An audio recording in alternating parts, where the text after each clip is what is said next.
Hello friends, इससे पिछले video में हमने स्मार्ट पीएलएस में स्ट्रक्चरल मॉडल में क्या क्या यूज़ किया जाता है उसके बारे में डिस्कस किया था, जिसके अंदर हमने blind folding, PLS algorithm etcetera इन चीज़ों की हमने बात की है।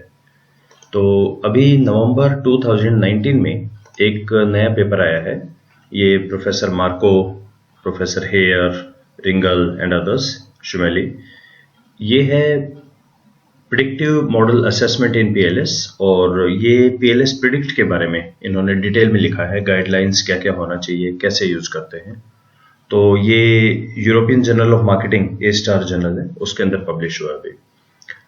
तो इसको आप एक बार पढ़ लीजिएगा, बहुत ही अच्छा पेपर है।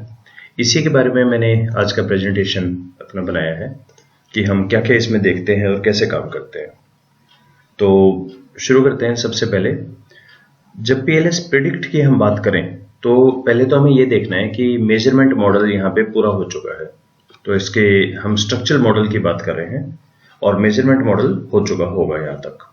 तो स्ट्रक्चरल मॉडल में हमारे पास दो तीन तरीके से हम इवेल्युएट करते हैं कि ये रोबस्ट है हमारा। तो सबसे पहला तो हम बोलते हैं कि कोएफिशिएंट ऑफ डिटर्मिनेशन से। इसको इन सैंपल मॉडल फिट बोला है ऑथर्स ने।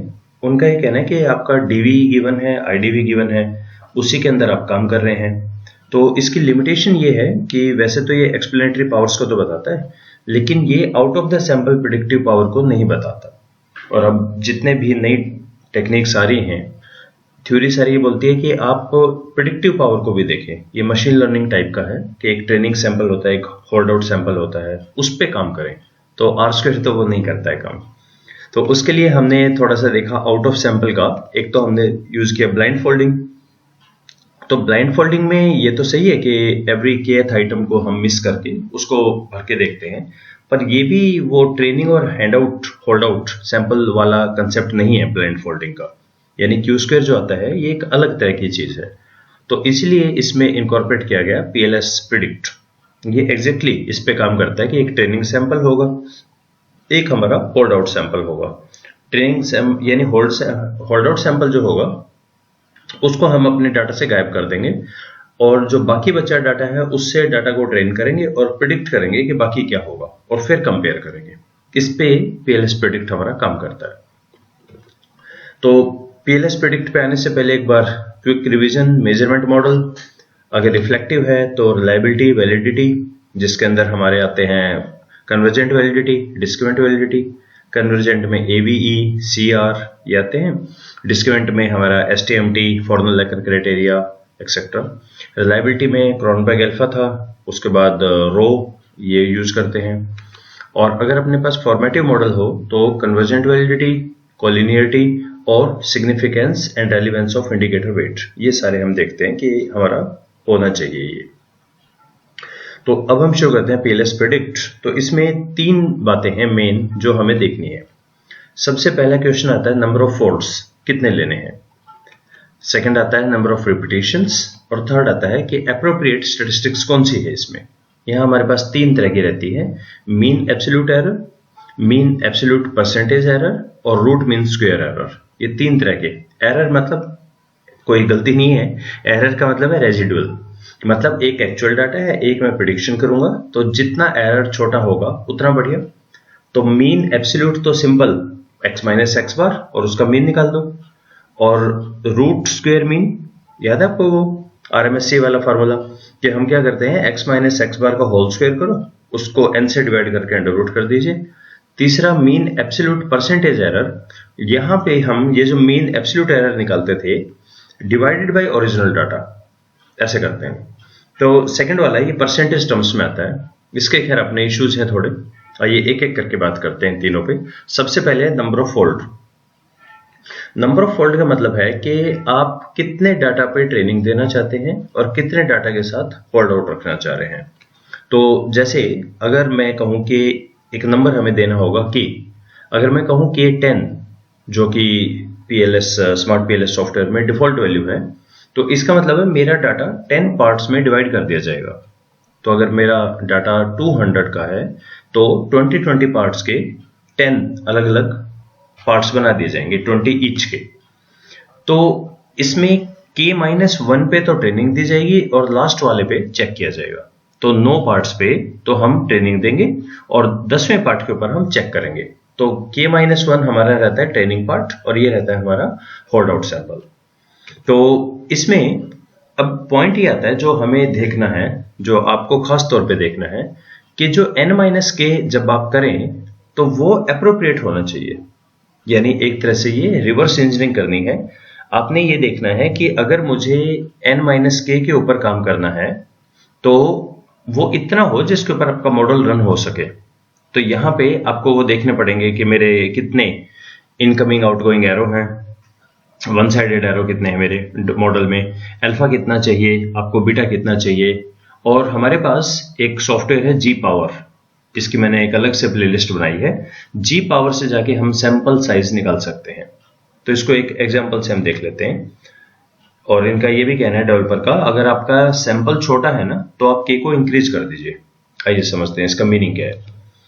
अगर मैं कहूं कि मेरा 200 का सैंपल है और के 10 लिया तो क्या होगा, तो K-1 divided by K into N, यानी देखिए 200 में से 10 तो आपने बाहर निकाल दिया, ठीक है, तो कितने बच गए हमारे, तो हमारे बच गए 109, नहीं 10 पार्ट बना दिए ना, तो हर पार्ट 10 का है, एक पार्ट 20 का मैंने बाहर कर दिया, बचे हुए 180 के ऊपर मैंने अपनी ट्रेनिंग दी है।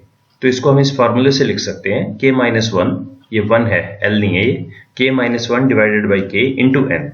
तो 9/10 इंटू 180 तो मैं ट्रेनिंग दूंगा और बचे हुए 20 पे मैं चेक करूंगा। अगर आपको लगे कि तो बड़ा कम है मेरा, ये 180 हमारा सैंपल अप्रोप्रिएट होना चाहिए रन करने के लिए। कैसे पता लगता है, तो जी पावर को यूज करें, अल्फा बीटा इफेक्ट साइज वगैरह उन सब से आप इसको देख सकते हैं। अगर आपको लगे छोटा बन रहा है तो क्या करें, के का नंबर बढ़ा दें। उससे क्या होगा, अगर मैं इसी के को 20 करूं तो अब क्या होगा, अब मेरा ट्रेनिंग होगा 19/20, यानी 190 पे ट्रेनिंग होगी मेरी और वो छोटा हो जाएगा।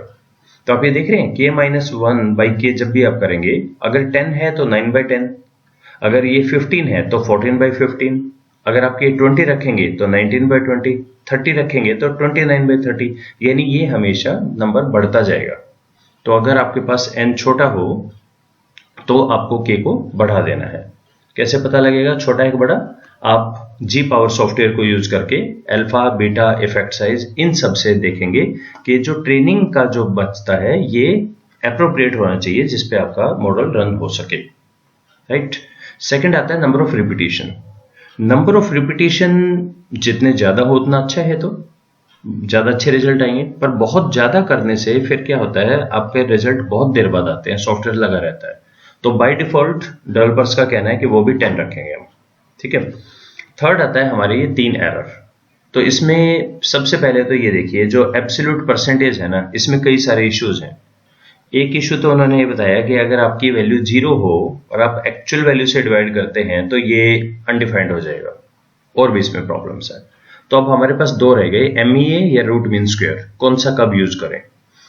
मैं एक बार दोबारा बताऊं, एरर का मतलब यहां कोई गलती नहीं है, एरर का मतलब है रेजिडुअल, एक्चुअल माइनस प्रेडिक्टेड का स्कोर। तो रेजिडुअल या एरर जितना छोटा उतना अच्छा। लेकिन इनमें से कौन सा यूज करें, ये डिपेंड करता है। अगर डाटा सिमेट्रिकली डिस्ट्रीब्यूटेड है तो RMSE यूज करेंगे, और सिमेट्रिकली नहीं डिस्ट्रीब्यूटेड है तो MAE यूज करेंगे। यानी हम यहाँ पे एक बार ग्राफ से भी देखेंगे सबसे पहले कौन सा यूज करना है, ठीक है जी। 3 चीज हुई। अब ये इसमें इन्होंने ऑथर्स ने दिया है कि ये हमारा एक फ्लो चार्ट है। फ्लो चार्ट ये बोलता है सबसे पहले आप PLS Sam Q square predict निकाल दीजिए सबका किसका, सिर्फ डिपेंडेंट वेरिएबल की हर स्टेटमेंट का। अगर कोई भी आपकी 0 से छोटी आ रही है, कोई भी, तो फॉरगेट अबाउट इट, आपके डाटा में कहीं ना कहीं कुछ इश्यूज हैं। अभी बात करते हैं क्या इश्यू है। अगर क्यू स्क्वायर बड़ा आ रहा है तो फिर आप अपने एरर चेक करो, रेजिडुअल को चेक करो, देखो क्या वो सिमेट्रिक है कि नहीं। अगर सिमेट्रिकल है तो RMSE लगाओ, नहीं है तो MAE लगाओ, ठीक है। यानी ये तो हो गया कि हम चेक करेंगे क्या। अब एक तो PLS से करेंगे चेक, ये जो हमने रेजिडुअल निकाला, और एक हम करेंगे लीनियर रिग्रेशन से। रिमेंबर हम यहाँ तो पार्शियल लीस्ट स्क्वायर से कर रहे हैं ना, ये अलग एल्गोरिथम है। तो हम बेंचमार्क रखेंगे लीनियर रिग्रेशन से। अगर हमारे रेजिडुअल इस वाले से छोटे आते हैं तो ही तो ठीक है, वरना फिर आप स्मार्ट पीएलएस में क्यों आओगे? फिर तो आप लीनियर रिग्रेशन ही लगाओगे सिंपल एसपीएसएस में। तो पीएलएस अगर आप कर रहे हो तो पीएलएस का जो भी आपके रेजिडुअल्स आएंगे वो आपके एलएम से कम आने चाहिए। चेक क्या करेंगे? या तो हम आरएमएससी चेक करेंगे या एमएई चेक करेंगे। तो आपको ये कंसेप्ट समझ आ रहा है? कंपैरिजन हमेशा दो का होगा, पीएलएस या लीनियर मॉडल। किसको चेक करें? या तो आरएमएससी को या एमएई को। वो कैसे पता लगेगा? सिमेट्रिकल अगर होगा तो आरएमएससी, नहीं होगा तो एमएई। क्या सिमेट्रिकल होगा? रेजिडुअल ये निकाल के देंगे, उसको हम चेक करेंगे। तो यही हमारे स्टेप्स हैं। स्टेप नंबर 1 में हम रेजिडुअल चेक करेंगे, अगर सिमेट्रिकल है तो आरएमएससी, नहीं है तो एमईई। यानी आरएमएससी पीएलएस का भी निकालेगा सॉफ्टवेयर और एलएम का भी, या एमएई पीएलएस का भी और एलएम का भी। LM stands for linear model, linear regression model है। आगे अगर आपका सबका मैक्सिमम का आपका पीएलएस छोटा आता है एलएम से, फिर तो आपके पक्का डाटा में कोई गड़बड़ है यहाँ तो, ठीक है। अगर आपका थोड़े बहुत में आ रहा है तो वो लो प्रोडिक्टिव है। अगर सबके अंदर पीएलएस छोटा है एलएम से, ये आपकी बहुत हाई प्रेडिक्टिव है। और अगर ज्यादातर में है तो हमारा है मेजोरिटी। अब ये ऑथर्स ने डिफाइन नहीं किया मेजोरिटी किसको बोलेंगे, पर हमें खुद ही देखना पड़ेगा।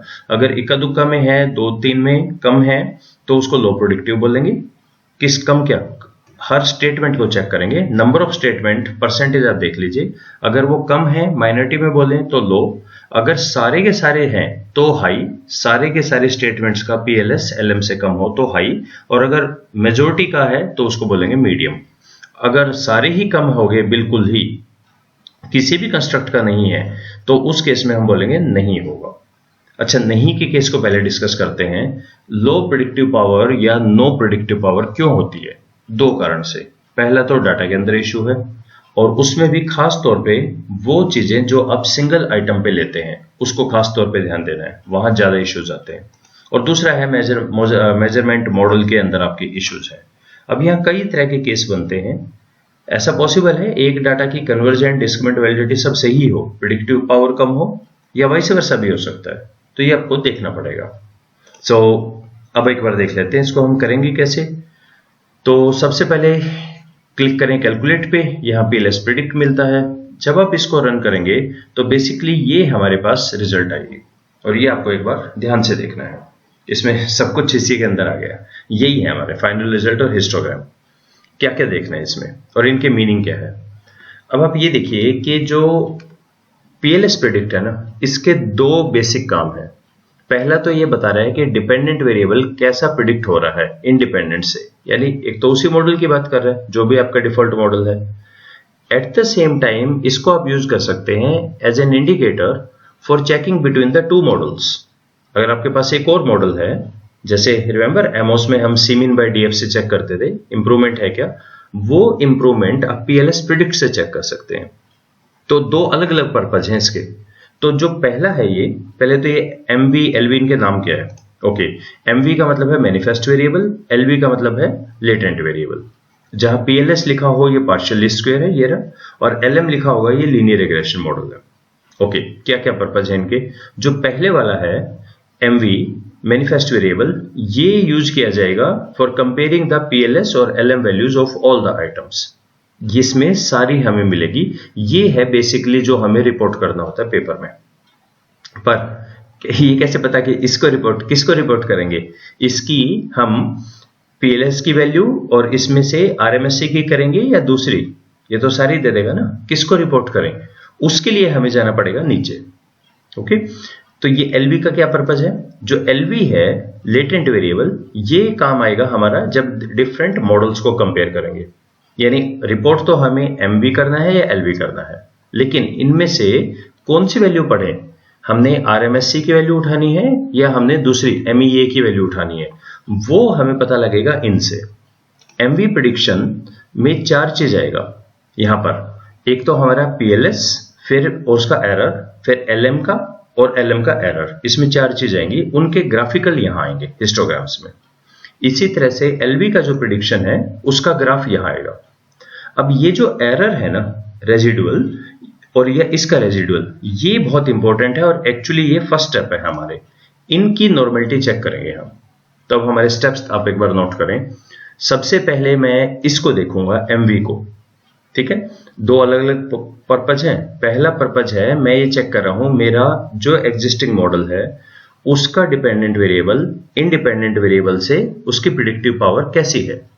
R² Q² पीछे रह गए, अब हम होल्ड आउट रोटेनिंग की बात कर रहे हैं। तो सबसे पहले स्टेप नंबर 1 नॉर्मलिटी चेक करेंगे, किसकी, रेजिडुअल की। अगर रेजिडुअल नॉर्मल आया तो हम यूज करेंगे RMSE, वरना करेंगे MEA।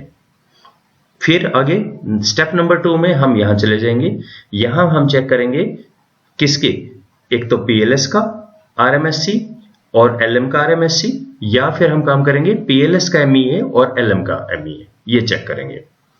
अगर हमारा पर्पज है दो अलग अलग मॉडल को कंपेयर करना, यानी आपने कहा एक मीडिएशन है, कॉम्प्लेक्स मीडिएशन है, कौन सा बेटर है, तो हम स्टेप नंबर 1 बनेगा ये जो LV प्रिडिक्शन है एरर टर्म्स रेजिडुअल, इसकी नॉर्मलिटी चेक करेंगे। Again the same decision, RMSE या फिर हम यूज करेंगे MEA, और उसके बेस पे हम इन दोनों को कंपेयर करेंगे। इससे हम बताएंगे कौन सा बेहतर है। तो आइए इसको एक बार क्विकली देख लेते हैं। सबसे पहले जो मैंने बताया वही स्टेप है, नॉर्मलिटी करें। सिमेट्रिकल है तो RMSE वरना MEA। हाँ, इसमें यह भी ध्यान रखिएगा अगर आपका लेफ्ट टेल ज्यादा है तो इसका मतलब है ओवर प्रिडिक्शन है, अगर राइट टेल ज्यादा है तो अंडर प्रिडिक्शन है, ये भी आपको रिपोर्ट करना होगा। फिर Q² प्रिडिक्ट सबका ज्यादा हो, वरना तो बात ही खत्म।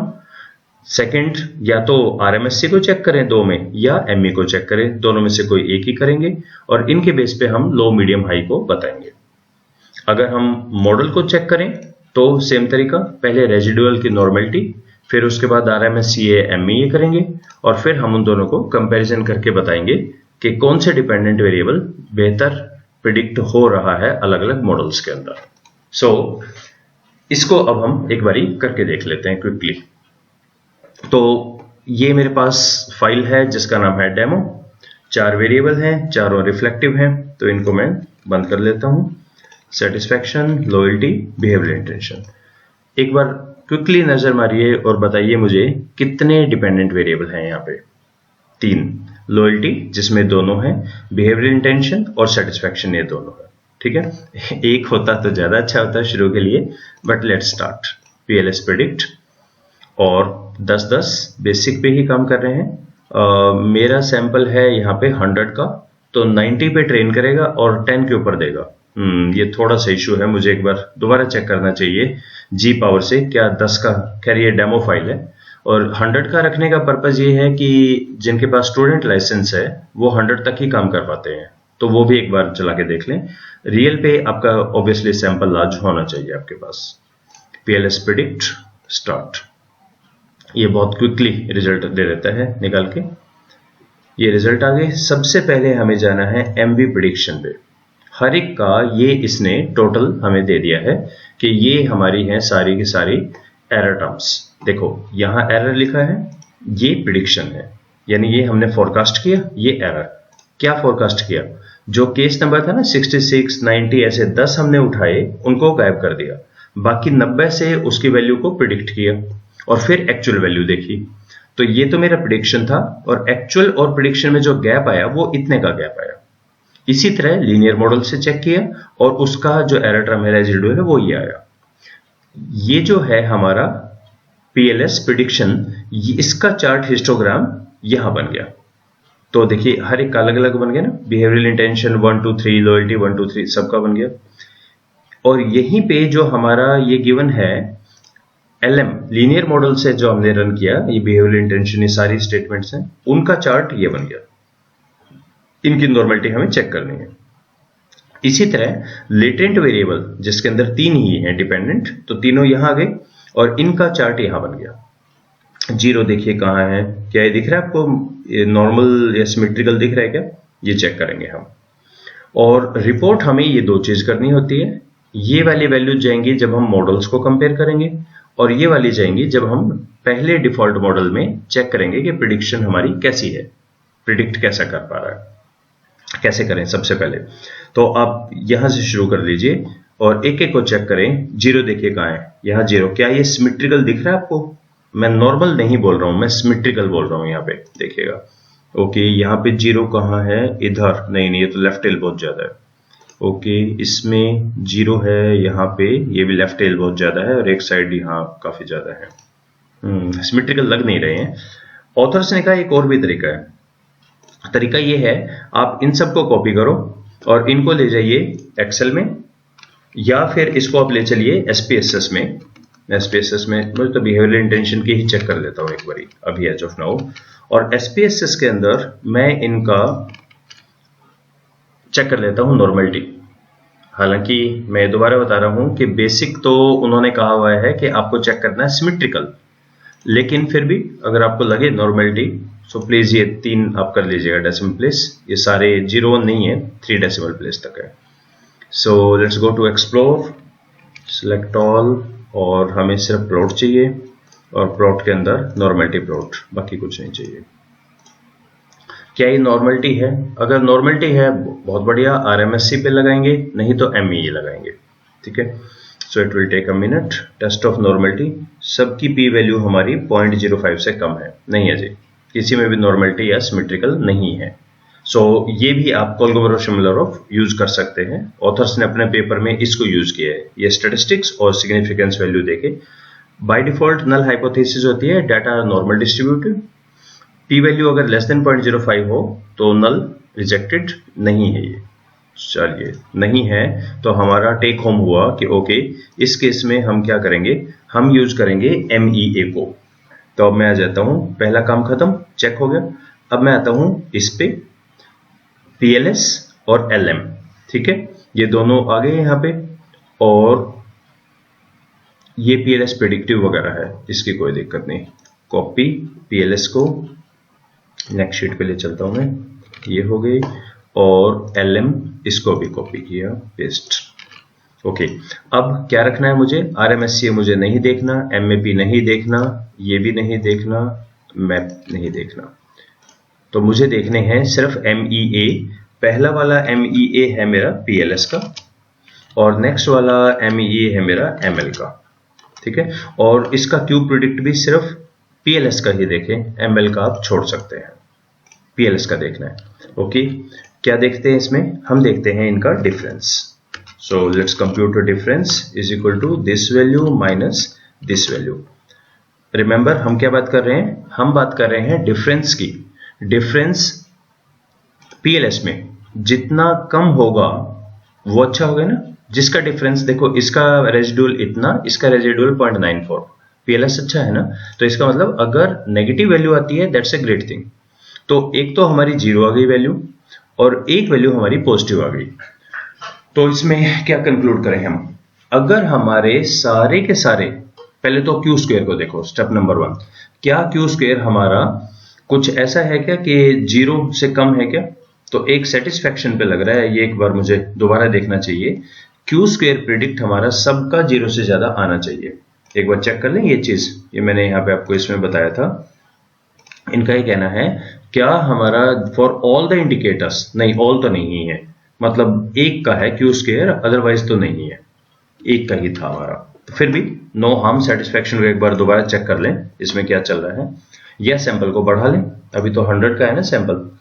Okay step number 1 Q square report करेंगे कि 0 से बड़ा है, ये ठीक है। स्टेप नंबर 2 डिफरेंस हमारे ऑलमोस्ट एक्सेप्ट एक, सेटिस्फेक्शन 3, और एक को छोड़ के लगभग हमारा सारा है। अगर सारे के सारे होते तो मैं इसको बोलता हाई प्रिडिक्टिव पावर। अब मैं बोलूंगा मीडियम, एक के बेस पे, 2 के बेस पे मीडियम प्रिडिक्टिव पावर है इस मॉडल की। कौन सा मॉडल? ये जो मॉडल इधर है ना मेरा अभी, इसकी मीडियम प्रिडिक्टिव पावर है। तो ये 2 चीजें हम रिपोर्ट करेंगे। पहला हम इसके बारे में लिख देंगे जनरल, मतलब SPSS कह देना चाहें सिर्फ आप ये स्टैटिस्टिक वैल्यू और ये दे सकते हैं। इनसे हमें पता लगा सिमेट्रिकल नहीं है। या विजुअल इंस्पेक्शन आप देख लीजिए, विजुअल थोड़ा सा एक्चुअली डाउटफुल रहता है। इसमें देखिए 0 यहां पर है, और आपको रिमेंबर हर एक के विजुअल देखने पड़ेंगे एक एक के, तो इसलिए ऑथर्स ने कहा कि आप यूज कर लीजिए दूसरे वाला 1 सैंपल केस टेस्ट। ओके या जो भी हमने कौन सा यूज किया है, कोलकोमर ऑफ सिमिलर इंडस्ट्रीज। ओके, तो रिपोर्ट क्या क्या करते हैं हम? रिपोर्ट हम करते हैं, नंबर 1 तो हम रिपोर्ट करेंगे क्यू स्क्वायर को, और नंबर 2 हम रिपोर्ट करेंगे ये सारे छोटे हैं। क्विकली सेकंड पार्ट भी करके देख लेते हैं हम। सेकंड पार्ट ये है, अब मैं बोलता हूं कि नहीं, मैं एक इस मॉडल को कंपेयर करना चाह रहा हूं एक और कॉम्प्लेक्स मॉडल से जो कि ऐसा है, ये ओके, ये है हमारा थोड़ा सा ज्यादा कॉम्प्लेक्स मॉडल है, सीरियल मीडिएशन का ये केस है। अब इसको मैं कैसे कंपेयर करूं? पहले वाले का, पहले वाला उड़ा दिया मैंने, so let's assume, I hope यही था ना हमारा पहले वाला, राइट। इसका मैं क्विकली एक बार PLS प्रेडिक्ट रन कर देता हूं और फिर मैं इम्प्रूव्ड मॉडल का रन करूंगा। अब मैं देखूंगा LV वैल्यूज। तो LV वैल्यूज, ये वैल्यूज हैं, क्विकली चेक क्या ये हमारी नॉर्मल है या नहीं। सो शीट नंबर 3 में पेस्ट किया, और बिहेवियर इंटेंशन को ही मैं अभी चेक कर लेता हूं एक बार। सो इन सबको डिलीट किया और एक्सप्लोर नॉट ऑल, सिर्फ पहला, और प्लॉट्स में नॉर्मलिटी प्लॉट्स। अब मैं काम कर रहा हूं मॉडल के ऊपर कि नॉट ऑल दिस, टेस्ट नहीं है जी, इसमें भी नहीं है। ओके, अगर इसमें भी नहीं आया तो इसमें हम जो यूज करेंगे अब अपना, वो करेंगे MEA। Okay, LV prediction summary, तो मैं इसको कॉपी कर लेता हूं, शीट 4 में ले चलता हूं। ये तो है मेरा, जो मेरा मॉडल है पहले। अब मैं अपना बता रहा हूं कि नहीं, मेरा व्यू पॉइंट ये है कि कॉम्प्लेक्स मॉडल शायद इससे ज्यादा बेहतर होगा। चेक कर लेते हैं इस बात को। ये किया, PLS प्रेडिक्ट रन, और अब हम चेक करेंगे LV कॉपी, और इसमें हमें कंपेयर करना है दोनों का MAE। इन दोनों को आप उड़ा सकते हैं। वैसे ऑथर्स ने अपने पेपर में दोनों को ही दिखाया, RMSCA को भी रहने दिया, इसको भी रहने दिया। ओके, तो मैं अब एक काम करता हूं, ये देखें क्विकली कौन छोटा है, इसमें और इसमें, ये छोटा है। ओके, 79579 ये छोटा है, 93293 ये वाला छोटा है, MEA में 67 ये वाला छोटा है, और 608607 ये वाला छोटा है, 738738 ये वाला छोटा है। और प्रिडिक्ट अगर आप देखें तो क्यू प्रिडिक्ट ये इसका ज्यादा है, ये भी ज्यादा है, और ये सेम है। यानी क्लियरली मेरे पास हर तरह से MAE को ज्यादा मैं वेटेज दूंगा। वैसे तो MAE में, हाँ, लेकिन एक चीज आ गई, अब ये अगर हम बिहेवियरल इंटेंशन की बात करें तो हमारा ये ज्यादा अच्छा प्रिडिक्ट हो रहा है, लेकिन लॉयल्टी की बात करें तो ये ज्यादा है। लेकिन अगर आप overall model as a whole देखें, प्रिडिक्शन को भी और इनको भी, तो मुझे लग रहा है कि जो हमारा नया मॉडल है ये हमारा पहले वाले से कहीं ज्यादा अच्छा है in terms of predictive power. याद रखिएगा, प्रिडिक्टिव पावर हमेशा डिपेंडेंट वेरिएबल के कंटेक्स्ट में बात की जाती है। यहाँ 3 डिपेंडेंट है ना, उस कंटेक्स्ट में। आप अगर फोकस बिहेवियरल इंटेंशन पे कर रहे हैं तो ऑब्वियसली आपको उसी पॉइंट ऑफ व्यू से देखना पड़ेगा कि बिहेवियरल पॉइंट ऑफ व्यू के उससे भी क्यू स्क्वायर इसका ज्यादा है, और MAE हालांकि इसका मतलब ज्यादा है, इसका ज्यादा ठीक है, और मिक्स है दोनों में। ओवरऑल मॉडल सर्टेनली नया मॉडल मेरा ज्यादा इंप्रूव्ड है एज कंपेयर टू अदर। सो आप एक बार ये वाला पेपर दोबारा पढ़ लीजिए, बहुत ही शानदार पेपर है, और बहुत डिटेल में PLS प्रेडिक्ट के बारे में इन्होंने बताया है, हर एक चीज को। एक क्विकली लास्ट चीज मैं इसमें ये और बता देता हूं कि मैंने बंद कर दिया इसको। अगर मैं सिंपल वाले मॉडल को रन करता हूं इसमें, तो इसमें मुझे ये और बताना था कि मेरा लेफ्ट साइड पे शायद ज्यादा मेरा आ रहा था, तो ये ओवर है या अंडर परफॉर्मेंस है इसकी, ये भी एक बार हमें बताना चाहिए इसमें। ये मैंने ऊपर शायद यहाँ लिखा है, और let me just quickly go through this. Yes, अगर लेफ्ट टिल्ट ज्यादा है तो ओवर प्रेडिक्शन है ये। हाँ, बायस को भी आप रिपोर्ट करें। बायस का मतलब है कि इन दोनों का जो डिफरेंस है वो कैसा है। अगर ये डिफरेंस बिल्कुल ठीक है तो कोई दिक्कत नहीं है ओवर प्रेडिक्शन या अंडर प्रेडिक्शन की। देखिए ऑलमोस्ट 0-0-0-0 है, तब कोई दिक्कत नहीं है। अगर ये डिफरेंस काफी ज्यादा है और लेफ्ट साइड काफी ज्यादा है तो ये कॉम्प्लिकेटेड हो जाएगा, क्योंकि डिफरेंस ज्यादा है और ओवर एस्टिमेट है, तब थोड़ा सा you need to be very careful about that. तो एक बार ये पेपर पढ़ें, आई होप आपको काफी चीजें बहुत अच्छे से क्लियर होंगी। So we can stop here. Thank you.